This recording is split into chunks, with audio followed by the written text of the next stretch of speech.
ओम श्री गुरु सत्ताई नमः। गुरुदेव माता जी को हृदय में साक्षी रखते हुए आज पुस्तक सपने झूठे भी सच्चे भी का स्वाध्याय कर रहे हैं, जिसके लेखक पंडित श्री राम शर्मा आचार्य जी हैं। इस पुस्तक में गुरुदेव ने स्वप्न से जुड़ी हुई बहुत ऐसी जिसके बारे में हमें बिल्कुल कोई जानकारी नहीं थी, ऐसी ऐसी बातों के बारे में लिखा है, समझाया है। हमारी बुद्धि कहाँ ही उनके लेखन को समझ पाएगी, लेकिन पूरा प्रयास किया है कि हम जितना समझ पाएं इसको समझते हुए आगे बढ़ते हुए चले जाएं। आज डे 55।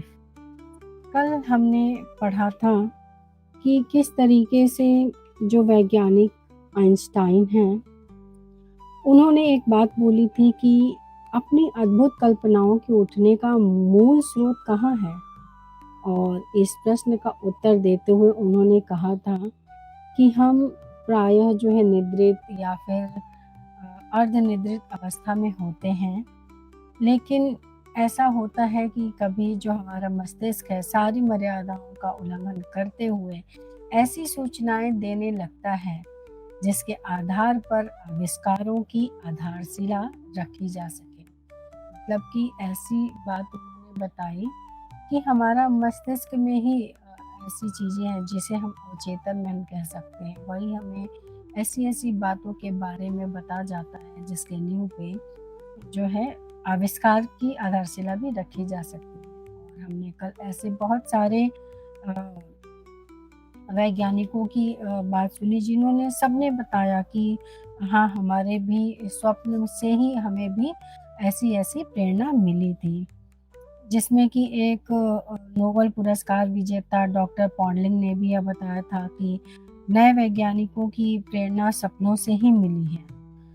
और इसमें भी विज्ञानवेत्ता लुई एगासिस ने भी बताया कि जीवाश्म संबंधी खोज जो सफल हुई उसके बारे में भी मुझे स्वप्नों के द्वारा ही पता चला था। और बहुत सारे संगीतज्ञ और डांसर भी ऐसे हुए जिनको कि उनको स्वप्नों के माध्यम से जो है बहुत सारी ऐसी चीजें मिली। जैसे विश्वविख्यात संगीतकार मोजार्ट को भी एक ललित संगीत धुन जब बग्गी में वो चल रहे थे तो उनको जैसे ही झपकी आई उस समय वह सूझ पड़ी थी। ऐसे ही पुस्किन, टॉलस्टॉय, गेटे, शेक्सपियर सहित अन्य साहित्यकारों ने भी स्वप्न में प्रदत्त अवचेतन संकेतों को समझकर तथा उनके परामर्शों का लाभ उठाकर अपने जीवन में बहुत कुछ किया।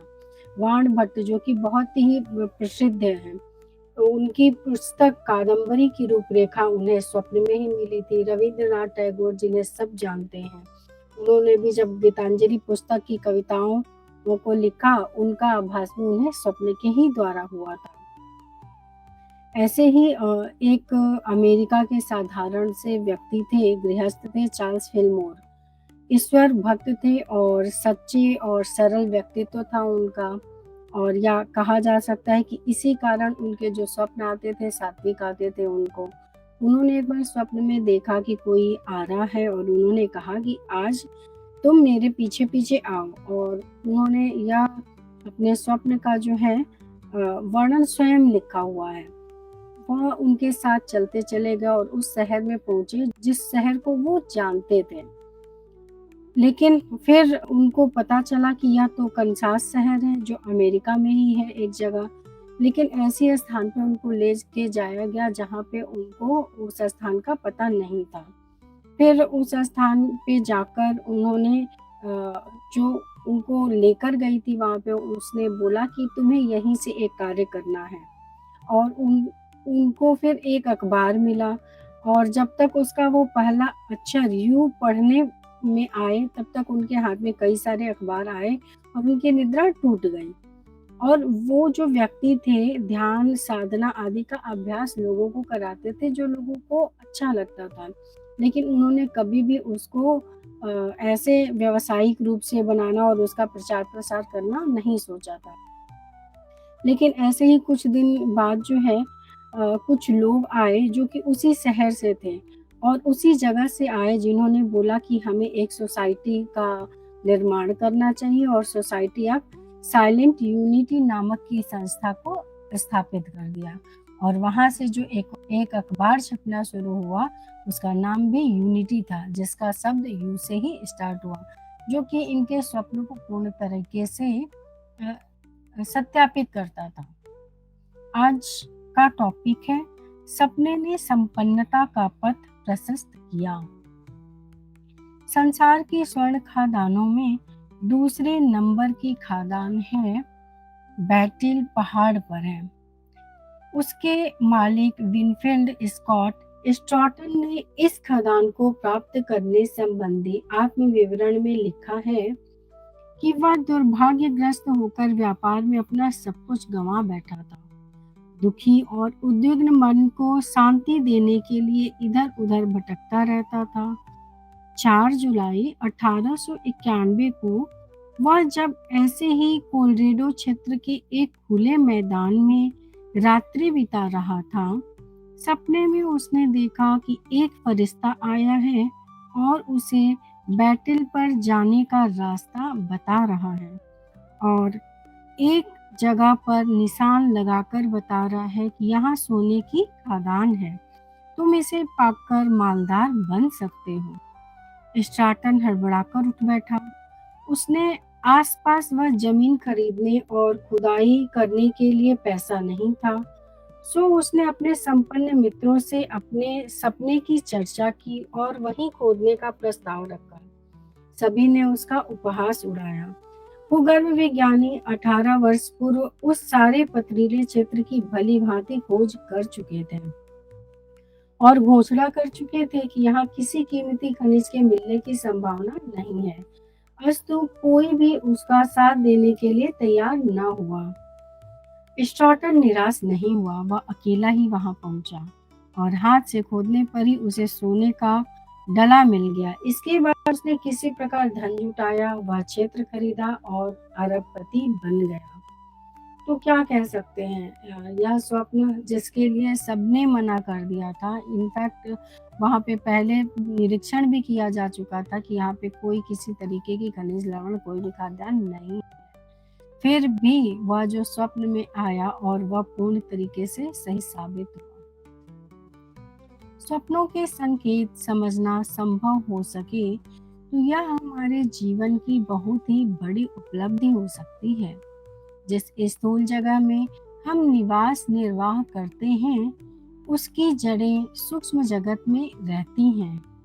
पेड़ दिखता है पर जड़ें दिखाई नहीं पड़ती हैं।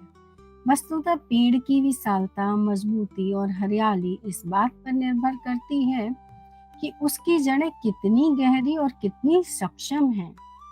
इसी प्रकार स्थूल जगत अथवा स्थूल जीवन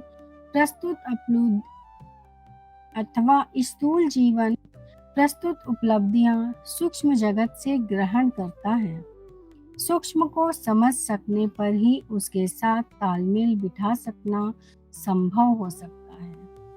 यह तालमेल पूरी तरह तो योग साधना द्वारा आंतरिक निर्मलता प्राप्त करने से ही बिठाया जा सकता है, पर उसका आधा अधूरा काम स्वप्नों के माध्यम से भी चल सकता है। स्वप्नों को स्थूल और सूक्ष्म के बीच की एक महत्वपूर्ण कड़ी कहा जा सकता है। तो यहाँ पर एकदम बिल्कुल सही बात कही गई है कि हमें जितना दिखाई देता है उतना ही सत्य नहीं होता है। पेड़ कितना अधिक विशाल कभी कभी दिखाई देता है, बहुत सारे ऐसे पेड़ होते हैं, लेकिन उसके नीचे की जड़ें हमें क्या दिखाई दे रही हैं, वह कितने अंदर तक गई होंगी क्या ही पता है। वैसे ही हमारी जो चेतना है, जो हम इस शरीर को देख पा रहे हैं, बोल पा रहे हैं, हंस पा रहे हैं, जो भी कर पा रहे हैं, बस इतना ही दिखाई पड़ता है। लेकिन इसके अंदर जो अचेतन मन छिपा हुआ, जो कि आत्मा हमारे अंदर जो है, वह परमात्मा का ही एक अंश है, वह कितना विशाल हो सकता है जिसकी हम कल्पना भी नहीं कर सकते। लेकिन अगर हम प्रयास करते रहें तो अवश्य यह धीरे धीरे उजागर होता चल सकेगा कि हमारी आत्मा भी कितनी बलवती है, कितनी ही बड़ी है। आज के लिए इतना ही। आगे नेक्स्ट में पढ़ते हैं। सभी को बहुत सारा प्यार और दुलार गुरुदेव माता जी का। ओम भूर्भुवः स्वः तत्सवितुर्वरेण्यं भर्गो देवस्य धीमहि